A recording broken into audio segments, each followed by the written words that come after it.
So we're going to talk about books, copyright 2021, Jewish Kidlit.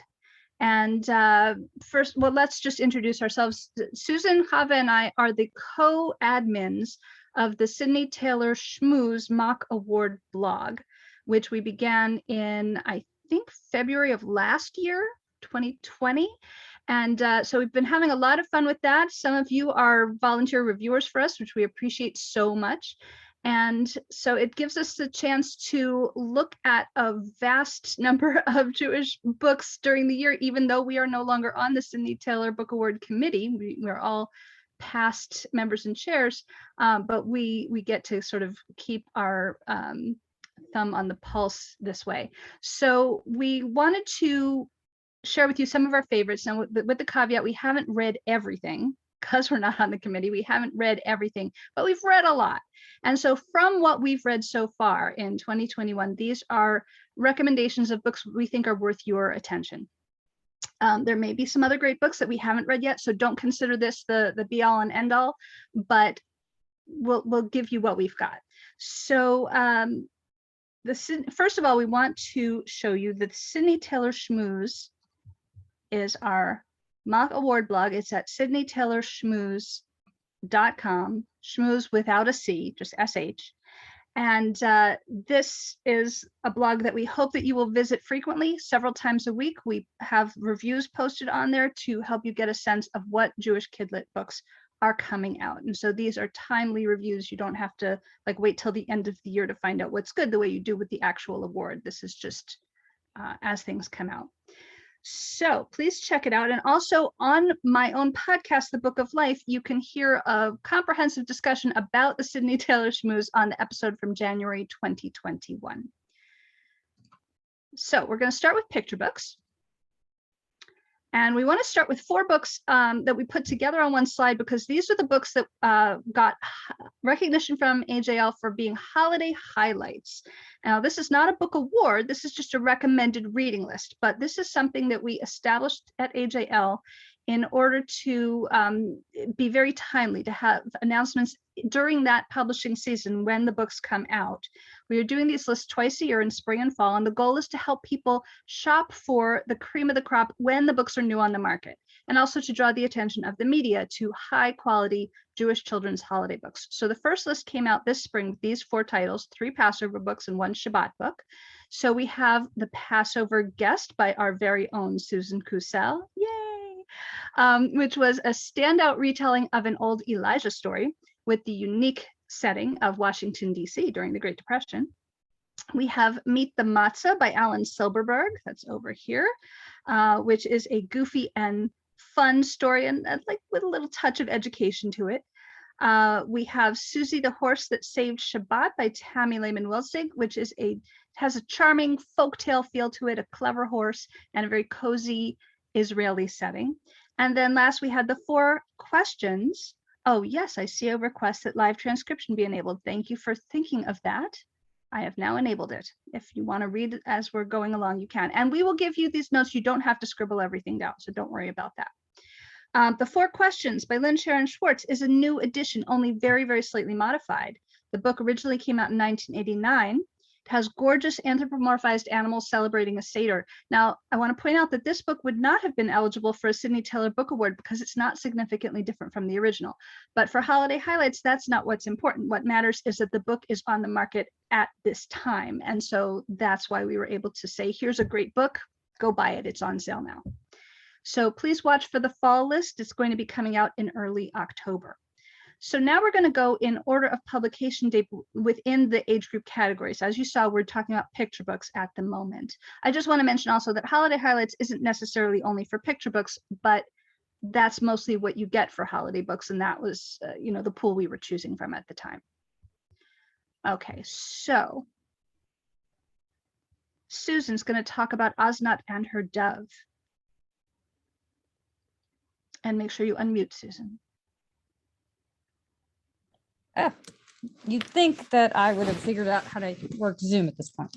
Osnat, I found this book to just be a beautiful lyrical book. The illustrations you can see just even from the cover, they are just they're beautiful, they're luminous, they draw you in.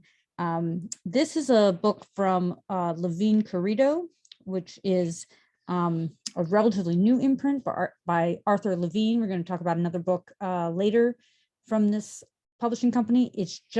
They have just been doing some really stunning work, and particularly, I mean, in many different areas, and their work in the Jewish in Jewish books has been very, very impressive. And this book about the first female rabbi in the Iraqi era and time period in 17th century. Yeah, 17th century sounds right? Yeah. And it's just it's an important book to have. There's no other picture book about this topic, and it's so beautifully lyrically told. I would recommend it for any collection. Thank you. So Hava's going to talk about The People's Painter. The People's Painter, how Ben Shahn fought for justice with art, is obviously a beautifully illustrated book with lots of art. And I love multi-purpose books, and this is one of them. It's a biography of a Jewish immigrant. It's a look at the social realism art movement, where he drew actual people and not just beautiful pictures.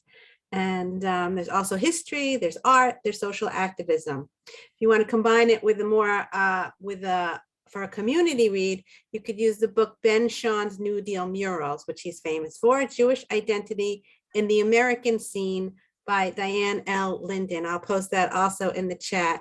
And this book has starred reviews from Kirkus, Hornbook, Publishers Weekly, and Booklist. Amazon recommends it for ages 4 to 8. I would say it is more for ages 8 and up. I think adults will enjoy this book too, because it's a really beautifully illustrated one, and it tells a really important story. And also, Susan, we were looking up before we started other Sidney Taylor accolades that these authors have received. And what was the one that Cynthia Levinson got recognition for?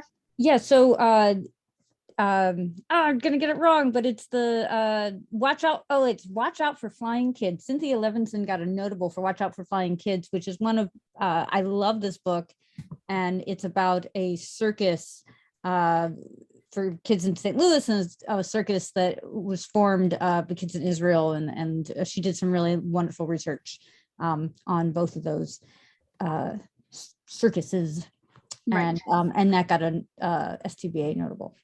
Good, thank you. And back to Hava for this pairing. So these are what you expect from board books. They're very short, very terse words, and very cute with colorful illustrations. These books surprised me because they're from a secular press, and they have very frum illustrations. In Shabbat Shalom, the men have really big kippot, and the women have these babushka head coverings.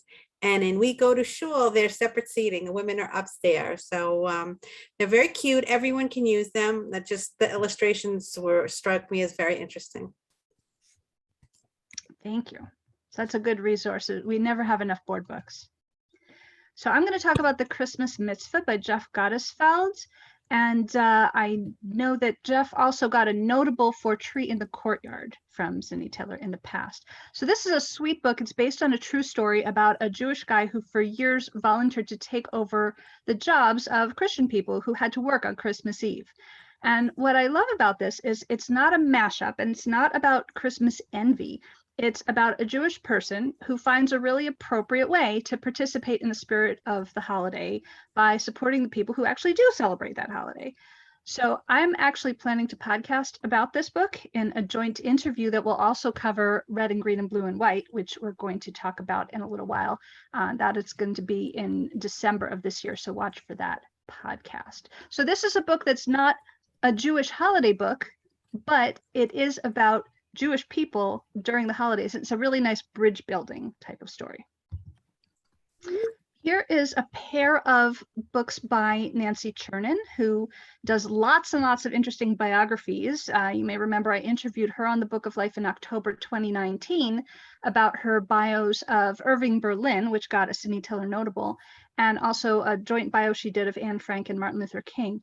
These here are a little different. So Dear Mr. Dickens is about a much less famous person, but she performed some really important activism. A Jewish woman named Eliza Davis. She was a big fan of Charles Dickens when he was a publishing author back in the day, but she was so disappointed in his stereotype portrayal of Fagin in Oliver Twist. So she wrote to him and she convinced him to soften it in future editions. So it's a great example of fighting anti-Semitism and how anybody can make a difference. And then A Queen to the Rescue is a biography, a picture book biography of Henrietta Szold. And she, as you know, created the first night school to help immigrants learn English. She founded the Jewish Publication Society. She created the charity Hadassah. She rescued thousands of children from the Holocaust. She's a big deal.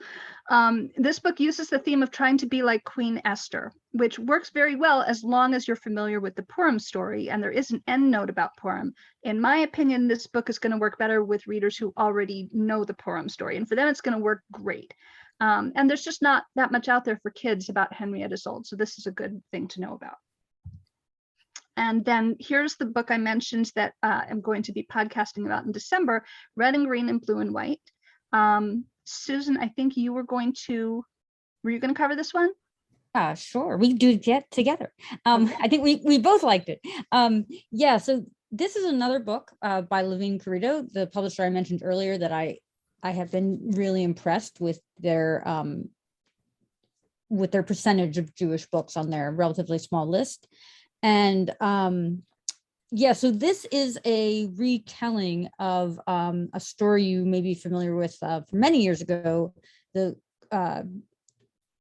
Christmas menorahs. Yeah, I was trying to say the Christmas mitzvah, but that messes up the yes, the Christmas menorahs, which is a wonderful book. This is the same true story, but it's a very different take on the story in that it's a much simpler version. It's better for younger kids. There's a lot less text, and it's the illustrations are by Caldecott medalist and Sidney Taylor Award winner Paul Zelinsky, and they are phenomenal. And Lee Wind, who is also a really excellent writer, is the author. And just the combination of just all this talent together just produces a really beautiful lyrical book. And it's just coming out at such an important time when, you know, it's not just about this event that occurred many years ago of you know, of anti-Semitism happening, you know, during Hanukkah. And how this community is standing up against hate. It's about, you know, all our communities with anti-Semitism occurring and how we can talk to our kids about this, to children in our libraries, and use this book as a resource, not just at Hanukkah, but all year round. So again, this is a book that I would recommend for any collection. Thank you. Yeah, I'm really looking forward to this one. Okay, another great picture book, Fabulous Tale of Fish and Chips by Helene Becker. So this is well-told, breezy, fun story about the origin of fish and chips with a clearly Jewish protagonist. He popularizes his grandma's recipe for fried fish that is good cold on the Sabbath because of the crispy breading. So you really need to read the end note. It is based on history, but it does add sort of some imaginary elements about how the chips and the fish, you know, ended up together. But the Jewish guy, Joseph Malin, really did run a fish and chip shop in London. The chip inventing character of Annette is made up. But I really like the Sephardic representation, and I like that this brings to light an unknown Jewish connection with a very popular dish. So it's just a lot of fun and sort of very different. So that's wasn't there, Susan, was there a book that Helene Becker had gotten Sidney Taylor recognition for that we were going to mention? No, I don't think so. We looked her up, but this actually gives us a real good 10 seconds to mention that new on the, you may realize or notice that the Association of Jewish Libraries has a new website, which is really great. You should check it out. But on the new website, there's this really cool feature where you can just type in any creator or book, and it'll tell you if it won a Sidney Taylor Award or an honor or notable. And we really love searching through the 115-page document, But as much as we love that, now you can search through this really cool, very quick spreadsheet. So a quick database. So we're really excited about that. And that's now on the Sydney Taylor part of this document, and how we found out so quickly in like 3 minutes who won honors and notables and awards. So. Did you not say Gattaca by Helene Becker had Oh, gotten wait, something? you did. Yes, I think, yeah, you're right. So Gattaca, yes, did win a notable, right? That's right. But we can check. You can all go check later. We can all check on easily. the Yes, website. and yeah, we are pleased. There were a number of and if you're pleased to see Canadian authors, you should stay tuned. We are featuring more coming up, and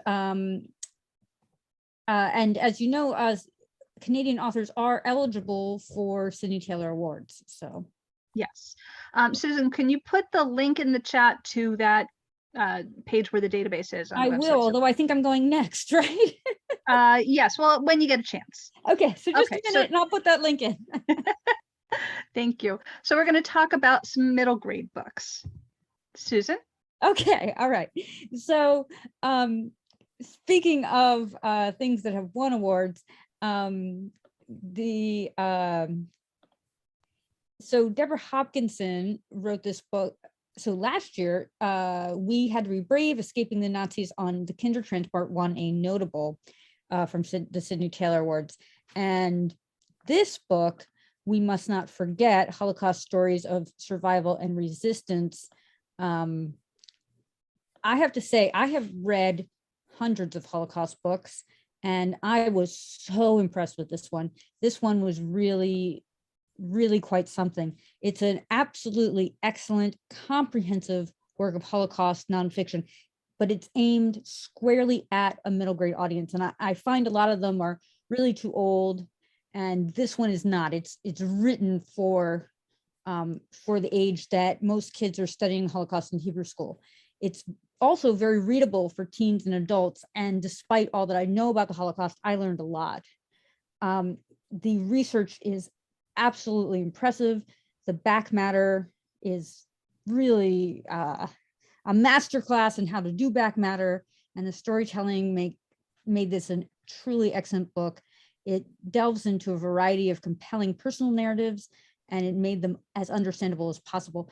The other thing that I found that was really quite something about it was that each story, and it was a combination, it was many different people's stories, and each story featured an element of resistance in some way. All the types of resistance were different, and some were not as prominent as others, but I found it was an interesting way to frame each story. Barbara, you're absolutely right that that there are that many. That's what we've been seeing too. I found of the many that I've read, this was an absolute standout, and I was deeply impressed with it. All right. Yeah. And on to more Canadian authors for you, More Anne. Canadian authors. Okay, so these are two books. Joanne has been very busy. So Joanne Levy came out with two books this year, or came out with one and the other one's about to come out. I want to note that she did get a notable in the past from the Sydney Taylor Committee for Small, Medium, at Large. And also that I interviewed her on the Book of Life in October 2020 about fish out of water. So you can go back and listen to that. So that's a great book about a bar mitzvah boy pushing back against toxic masculinity. So these two, The Sun Will Come Out, is about a girl coming into her own at Jewish summer camp. And Sorry for Your Loss is about grief, kind of obviously, but it has a really helpful mission of demystifying Jewish death rituals and also the procedures that take place in a Jewish funeral home. In a related vein, I would like to mention a book I read recently that I was impressed with. It's only very minimally Jewish, but it's really good about grief. It was Aftermath by Emily Barth Eisler. And it was about not only personal grief, but communal grief, like when a tragedy happens to a community. In this case, it was a school shooting and it affected the whole town. So that would be a good companion to Sorry for Your Loss. Now, we mostly are including only books that we personally have read. We didn't get a chance to read this, but it's getting a lot of buzz. And so we just wanted to mention it because like last year's Sydney Tiller notable book, The Assignment by Liza Weimer, this is a modern story with Holocaust echoes. It's about, I don't know from reading it, but I know from looking it up, it's a mix of Jewish and non-Jewish characters who are affected by the appearance of swastikas that are vandalizing a school. And apparently it poses a mystery where the who did it isn't as important as the why did it happen. So this is an important topic, and this sounds like an approachable take on it, and I think it's something worth checking out.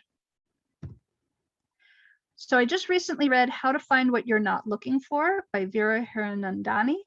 And this is a story set in the 60s, and Loving versus Virginia is the example followed by the protagonist's older sister, the Jewish family. And the older sister runs off and marries her Indian American boyfriend. And they cite Loving versus Virginia as, well, if they can do it, we can do this too. It's about prejudice, it's about identity, it's about activism, and it's very well told.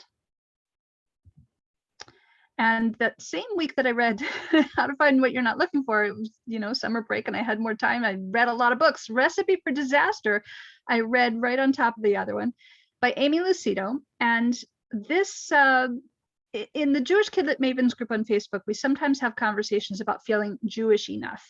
And this book faces that issue head on. This is an unusually thoughtful exploration of Jewish identity. You don't see this a lot in kids' books. This is about the many variations in people's observance levels and ways of being Jewish and feeling Jewish. And it just really explores that in a very deep way. You often see stories where characters will say, well, I don't feel all that Jewish. My family doesn't do that much, blah, blah, blah. And then they just sort of sit with that. But this is about taking that and doing something about it, and exploring what it means to the different characters who identify with their Judaism in different ways. So I thought that was really important. And it's also a foodie book, and it includes recipes, so that's really fun. So we're going to go on to young adult books.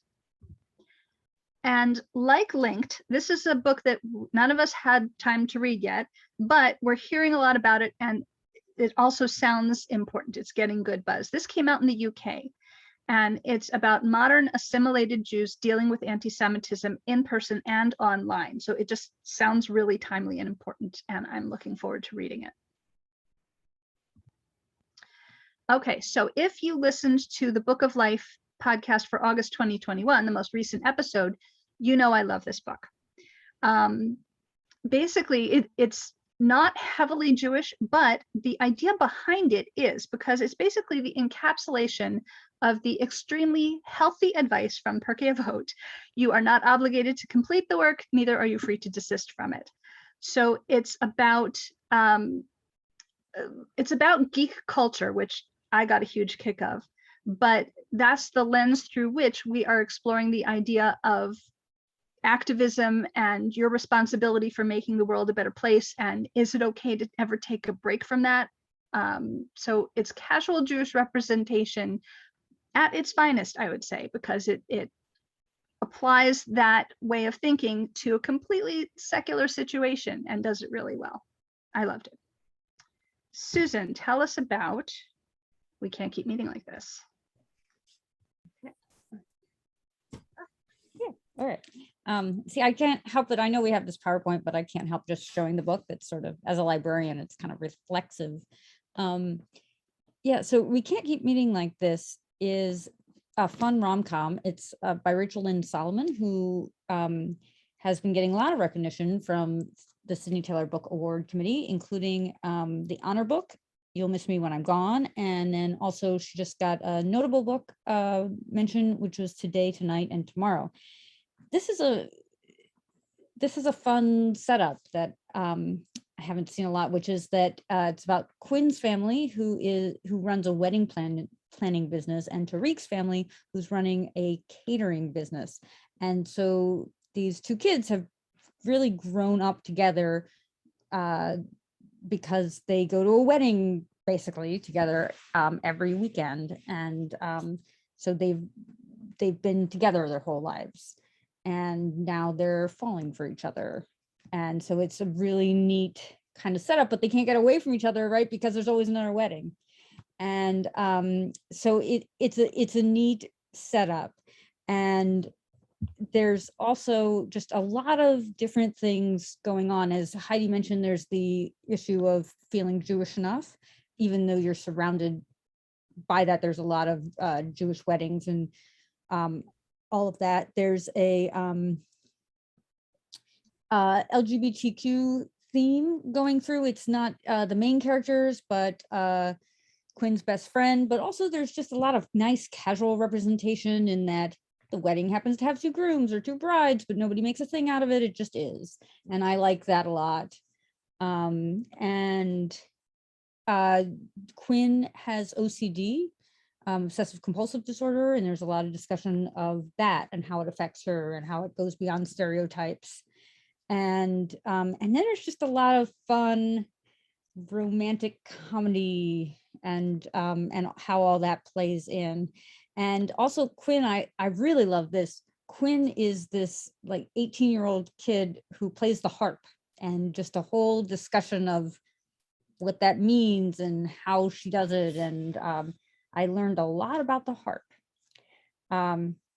Anyway, it's and also a lot about baking and cakes, and it's just a real fun, breezy thing that I'm ready to hand to a teenager. I think that they would really get a good kick out of it. A lot of great, fun Jewish representation in a nice way. So I really recommend it. That sounds like a lot of fun. It is. Yeah, you'd like it. Okay, this is me too. So see, look, there's the book. Okay, now I can talk about it. So The Summer of Lost Letters is also a fun romantic comedy in a totally different way. So I just got back literally yesterday from vacation, and one of the places I went to was Nantucket, which was where this book is set. And it was so weird to read about a place where I just was. And the author Hannah Reynolds really gets Nantucket right. If you've ever been to Nantucket, I recommend this book because it just is really, it's a very particular place, and it's hard to describe that well. And she does describe that well. But it's also, there's a lot more to it. So it's about Abby, who just discovered her recently deceased grandmother's love letters. And so Abby sets off for the island of Nantucket because she wants to find more about the man who is writing these love letters that she didn't even know this man existed. And instead of meeting that writer, she meets his grandson Noah, and Noah is trying to protect his grandfather. And it turns out there's a whole very large plot line to do with the kind of American equivalent of the Kindertransport. And I don't know that I would label it as a Holocaust novel, but it does have sort of that theme running through it, and she learns a lot about history she didn't know. So it's a very interesting book, but it also is a fun rom-com also. So it kind of has all that going for it. So it's very intriguing. All right, thank you. And we're going to talk about Whistle, a new Gotham City hero. So this is a graphic novel and from DC Comics, and it's by E. Lockhart, which you may not know that E. Lockhart, the author of lots of gritty YA, is also Emily Jenkins, author of sweet picture books, including the Sydney Taylor Book Award winner, All of a Kind Family Hanukkah, which I talked to her for the Book of Life in December 2018 about All of a Kind Family Hanukkah. So she was tapped to create a young Jewish female superhero for DC Comics. It's Willow Zimmerman, who becomes Whistle with the enhanced senses and abilities of a dog and the power of communicating with dogs. So I love not only just that fun premise and the fact that she's Jewish, but I really love how this graphic novel is morally complex. And even while it's over the top in a superhero-y way, it's really got a lot to chew on. And the Jewish elements are woven in very, very naturally. I also wanted to mention that there is an event going on with E. Lockhart talking about Whistle that Association of Jewish Libraries members can attend for free. And I will find the link and get that for you and put that into the chat. That is the last slide. So let me stop sharing and then I will find you that link. So that's going to be a really cool event, and that's coming up in September. And since we have a lot of time, because we went through those faster than I expected, I'm also just going to mention a book that I happen to have here that I just finished. So I didn't have time to add it to the presentation, but let's see, can I show it? Yep. So this is another Levine Querido book, and this is I'll Keep You Close by Jessica Verstegen. I don't know if I'm saying that right. It is a Dutch name. And this is actually inspired by the Querido family that Levine Querido is named after. And it's a kind of about the generational trauma of the Holocaust. The grandmother had been through the Holocaust. The parents as children had been through the Holocaust. So this character is probably about my age or a little older, because her parents had been children during the Holocaust. And she doesn't know that much about it because nobody wants to talk about it in her family. And then she starts to learn more and see how it has affected the lives of everybody in her family. So that's pretty interesting. And it was well done. It's a book in translation, and it has, you know how books in translation, sometimes that you can feel the translation and it just feels interesting and gives it flavor. And other times the translation is awkward and gets in the way of the story. This is the good kind. This is the translation where you just kind of feel like as if they have an accent that you're hearing in your mind because of the way the words are chosen. So it's well done. So I'm going to find that link for you about the Whistle event. And in the meantime, let's see if there are any questions or comments or other things that people want to bring up. So Susan and Hava, see what questions you can find while I go and get the information about that Whistle event. Okay. Yeah, does anyone have any questions we can answer? We it felt like a lot of books when we put that together, but it went very quickly.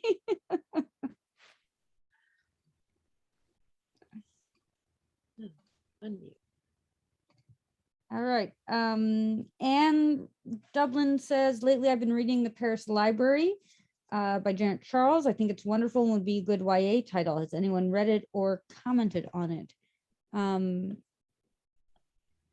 Is that?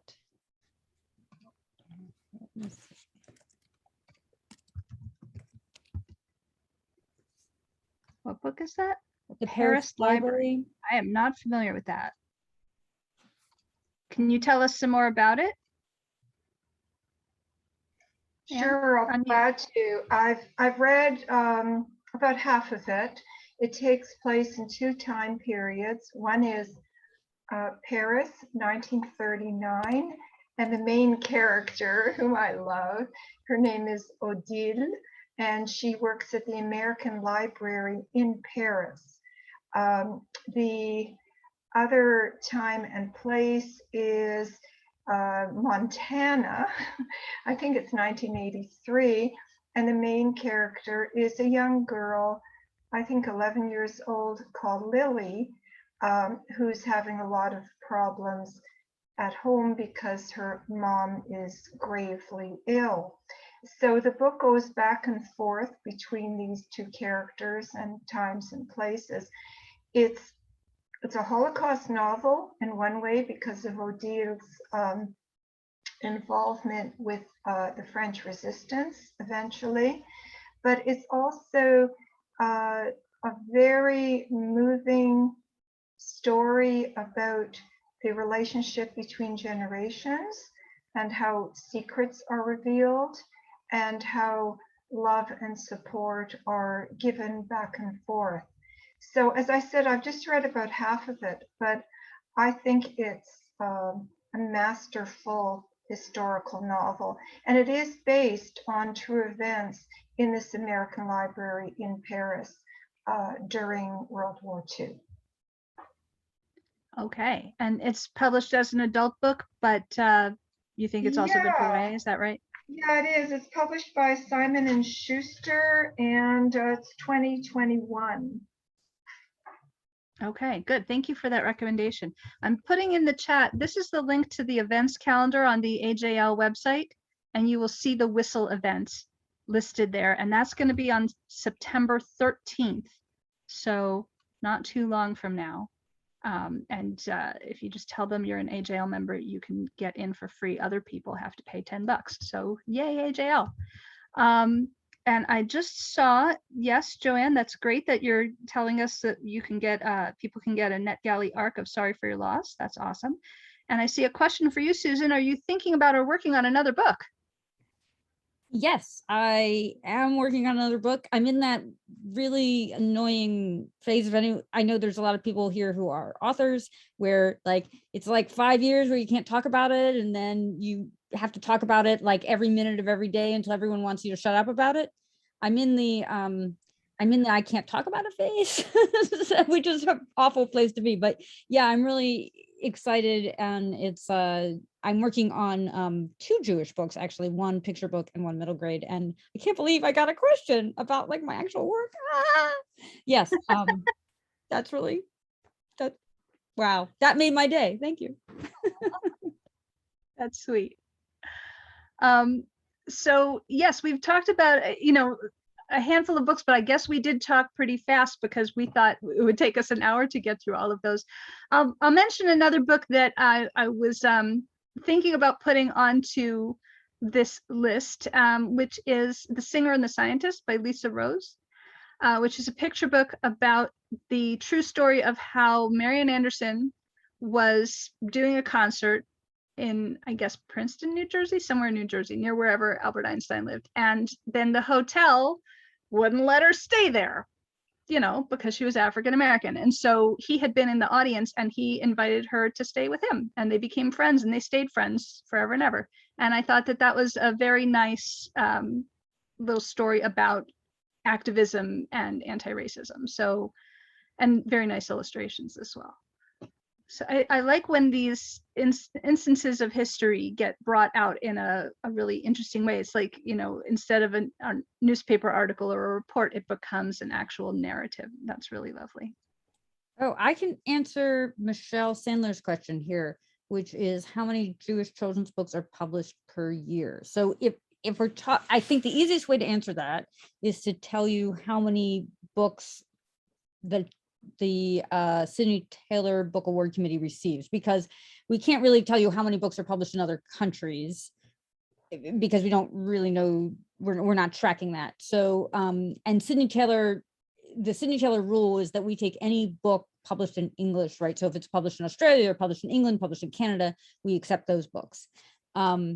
We generally receive between 150 to 200 books a year.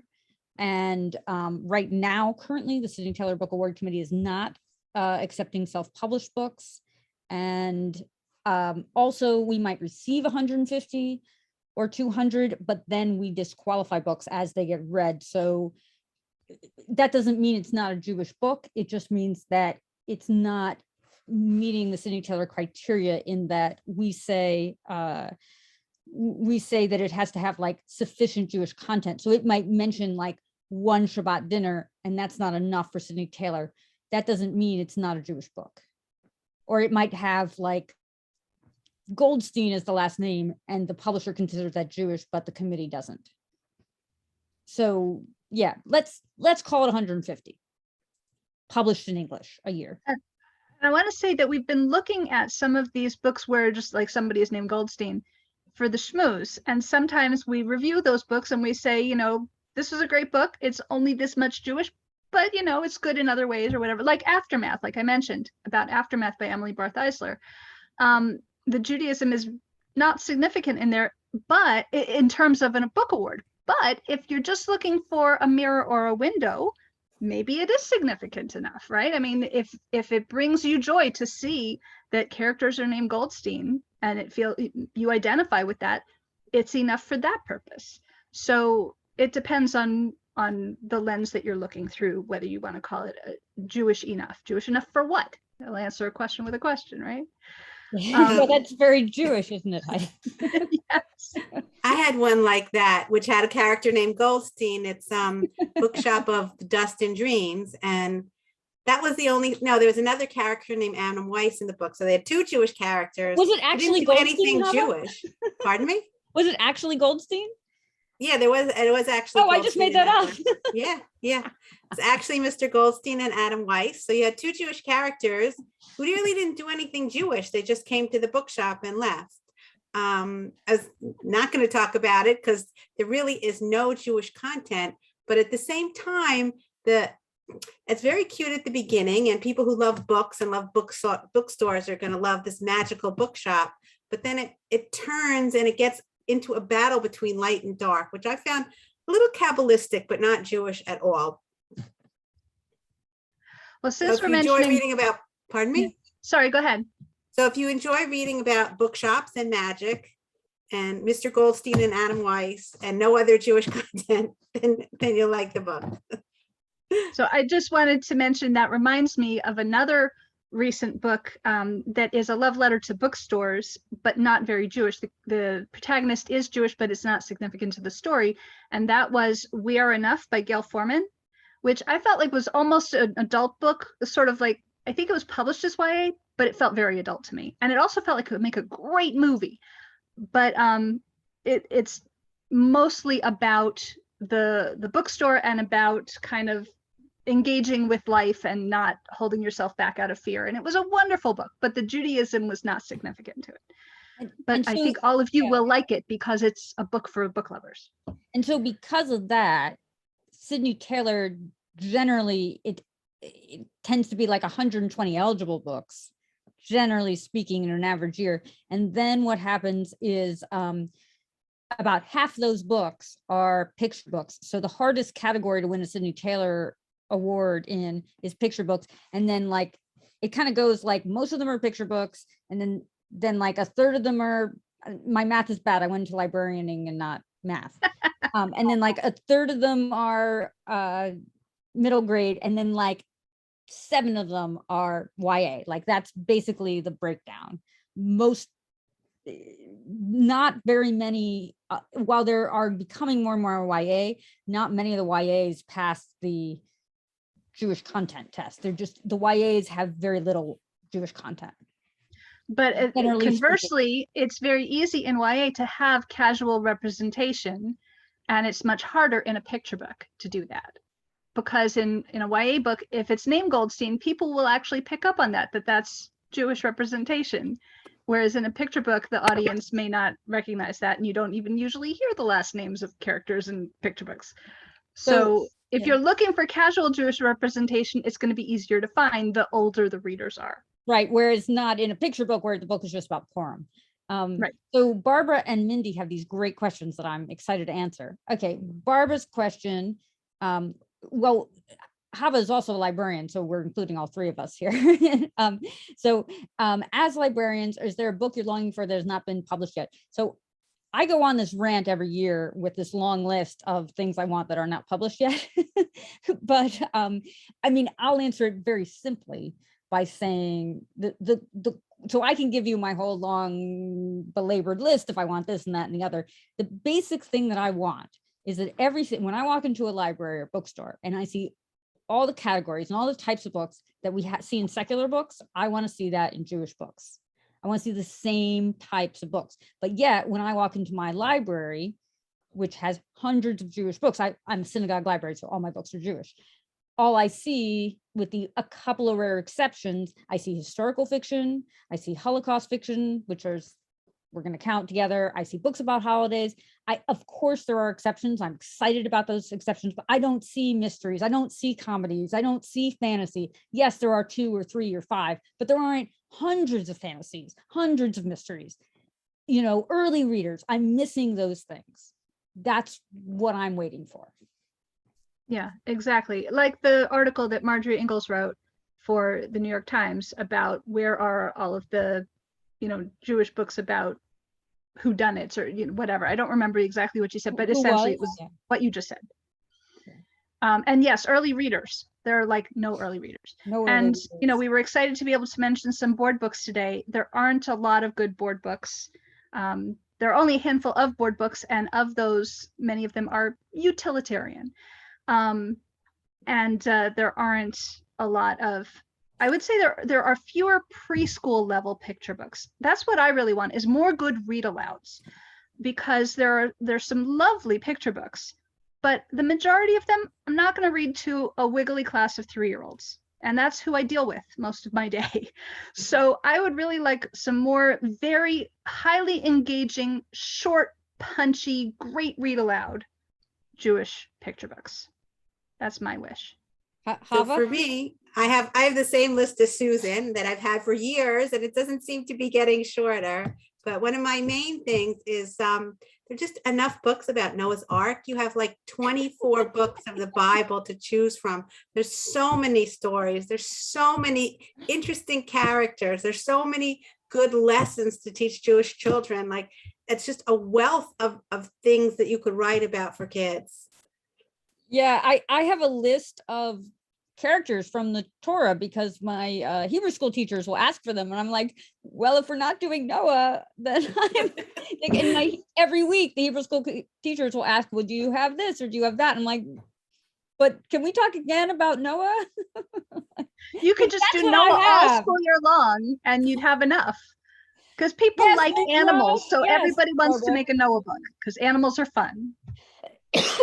Yes, yes, Midrash, all of that, but just even like, to go through the Torah and all the, I have like 2 or 3 on other people, and anyway, that I could go on. I have a list that is very, very long, where I list very specific, I want this, and I want this, and I want this, and I want this, and I want this. And I can Well, share maybe that. we should share that because a We lot of our did, friends are writers. we did. I shared it on the Mavens after yet another time when I went off in public with my list. Let's And share it then, again. Can't yeah, hurt. and then the Mavens added many more suggestions. I can find that list on the Mavens. Let me, but Mindy asks this really great question, and I want to answer it.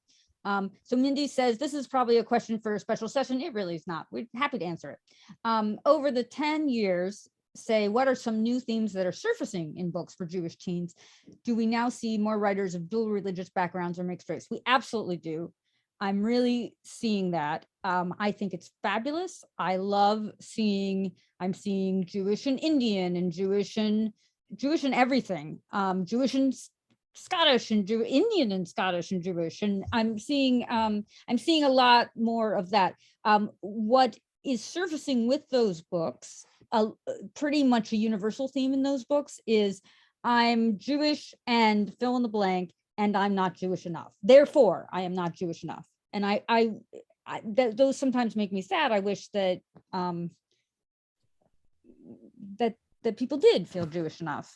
But that's exactly what I liked about the Amy Lucido book, was that it dealt with that until she figured out how to feel Jewish enough. oh, Janice Levine, Jackie is in my writing group. I know her and goes to my synagogue. She knows my list. Not to worry. She lives a couple blocks from me. She's a close friend. We've talked. But thank you. Yes, she is excellent at that. Yeah. So I'll just mention, I just yesterday read a very casual Jewish representation book, but again, it was that mixed heritage. It was Welcome Back, Maple Meta Cohen, Yes. which is Jewish and Indian background. It was not particularly significant to the story. It was much more about her having dyslexia. It was a good book, especially if you're looking for a dyslexia story. It would never get a Sidney Taylor because the Judaism was this much. But, again, casual Jewish representation, in this case, casual mixed Jewish representation, Jewish and. Those are definitely becoming more widespread. And I think that's a good thing. It's reflecting reality. Yeah. All right. I wanted to put, oh, I see Beth says, just read Lucy Clark will not apologize. Yes. And is that mixed, Beth, tell us, is that mixed heritage? Hi. It's not specifically mixed heritage. I don't think they're secular, but she references, having a Seder with her grandmother, and then she gets sent off to boarding school, and she says she asked, administration of the boarding school, is there going to be a Seder? And they looked at her like she was speaking Martian. And then there is another Seder later in the book. So they're secular characters, but they have a Jewish background, which I know certainly I could relate to. Right. But the book is mostly about her trying to solve a mystery. So. Okay, good. Thank you. Susan, what is from your Facebook post last year? Well, I'm trying to copy it, but I never have luck with Zoom, and I can't figure out how to copy the. I can't figure out how to copy the post. So Okay, I well, I lied. think the majority of people here are probably in Jewish Kidlit Mavens. Well, And it's if you are here. not yet and you would like to be, you should join. And if you mention that you heard about it in this session today, we will know to let you in right away. It's right here. Let me, I have the post, but I can't figure out how to copy it for all of you. But anyway, let me get the link for Jewish Kidlit Mavens. First, because I have it in my clipboard, I'm going to put this link to our email that will reach us if you want to talk about this, anything really. If you want to reach us and talk about Jewish Kidlit, that email will get to us, related, especially if you want to talk about anything related to the Cindy Taylor Schmooze blog. But here is the address for the Jewish Kidlit Mavens Facebook group. And Susan, if you find that link, I have it. I just can't get it as a link. So you can't copy the link. yeah. Okay. Well, we'll find it and we'll bump it back up to the top of the Mavens page for anybody who wants to see it. Anyway, We'll be able to manage that. all right. Did we answer all the questions? Yes, and it is interesting to see PJ's Libraries list. So usually what happens is that there is when I present my list, there's a seminar every year that the Jewish Book Council puts on, and usually I present it sitting next to the person from PJ Library. And we have similarities, we have differences, because so usually we're saying them together. Because PJ is looking for different things and has certain there's certain things they do and there's certain things they don't do, and so their list is not exactly the same as mine, but generally we're 75% in agreement. It's generally, I mean, they're also looking for comedy, they're also looking for mystery, they're also looking for that kind of stuff, but there's a few things that are a little different for them, and they're also not going up to YA, and so they have some differences. They're more staying with middle grade and picture books. So Mindy just asked a very interesting question, and I guess you really want to know because it's all caps.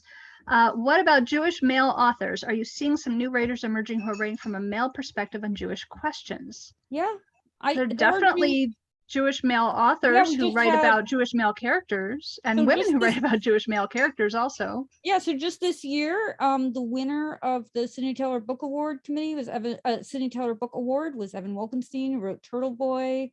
Aidan Polderios, whose name I just totally butchered, is writing a YA novel, or is about to come out, called The City Beautiful. These are off the top of my head, but there have been other YA novels that I can think of that are from the male Jewish perspective. Yeah, so I do see it. Yeah, Beth also said Turtle Boy. I do see it. They certainly exist. They're certainly there. I'm happy to see a writer on every perspective. I want to see, I've said this before, but I haven't necessarily said it to this room of people. I want to see Reform, conservative, Orthodox, Haredi, everybody. I want to see people who are observant, people who are non-observant, people who identify as Jewish, people who eat bagels once a year. I want to see everybody. To me, I want to hear every perspective out there. I think that that's what defines Judaism, is that we come from a lot of perspectives. I think we are all Jewish enough, and I want to hear all voices. That is my personal view. Yay. And I wanted to say about Turtle Boy, I love that it was a great example of non-toxic them. masculinity written by a male author. So that was great. Yes. So, and Yehudi I interviewed Mercado. Evan and Joanne together about Fish Out of Water and Turtle Boy as a joint interview because those books complement each other really well. Sorry, Susan, what? Oh, Chris Chris Barron, Yehudi Mercado. I'm really excited about that book. It's a graphic novel, Mexican Jew. Oh my God, I'm so excited. Superheroes, yay. Yeah, so yeah, I would have done that one. I just haven't read it yet. So thank you for mentioning it. Yeah, so thank you for mentioning it. Yeah, we just couldn't read all. We had a list of like, 100, 150 books, and we just couldn't get them all in time. And you may have noticed the holidays are like starting in like 20 seconds, and oh my gosh. So anyway, but yeah, we did try to get as much as we could in a short amount of time, and we're still reading through the year, and we're really we do hope you keep checking out the schmooze. And as I said, if you'd like to review for us, we would love to have you. And as Heidi said, if you're not a member of the Mavens, which is we do hope you join and keep continuing conversations. Books in So I verse. just shared the link to Sydney Taylor Schmooze because there you can find out all about who we are and what we do. We want to encourage you to vote when voting time comes. It'll be probably the very beginning of January, when we will have, we choose by popular vote the winners of the mock awards, and it has no bearing on what wins the real awards. So, it's completely separate process, but it's a lot of fun. So we hope And- you will do that, and we hope you might consider reviewing for us if you don't already. Susan, what was that? Sorry. Oh, I just wanted to answer Anne's question. I think that Anne asks about books in verse. I don't think they have, I know you're joking. I don't think they have anything to do with short attention span. I think that they are a different art form, and that publishers are becoming more familiar and comfortable publishing that art form. But poetry is a different form. And I think, some books in verse have been successful. For example, Kwame Alexander's crossover book in verse won the Newbery Medal. And I think that books in verse, as they are showing themselves to be commercially successful, I think publishers are more willing to take a chance on them. Yeah, I just read The Magical Imperfect by Chris Barron, and that was in verse. So, yeah.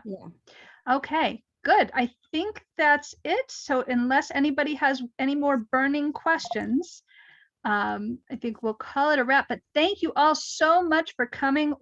There will be a recording available of this. We will share with you a spreadsheet of the books we talked about, so you'll have all that information. We'll post it to Hasafran. We will post it to the Jewish Kidlit Mavens. If you aren't in any of those places, please email us at sydneytaylorschmooze@gmail.com. If you need to reach us to ask for us to send it directly to you, we are happy to do that too. And Shana Tova, Happy New Year to all of you.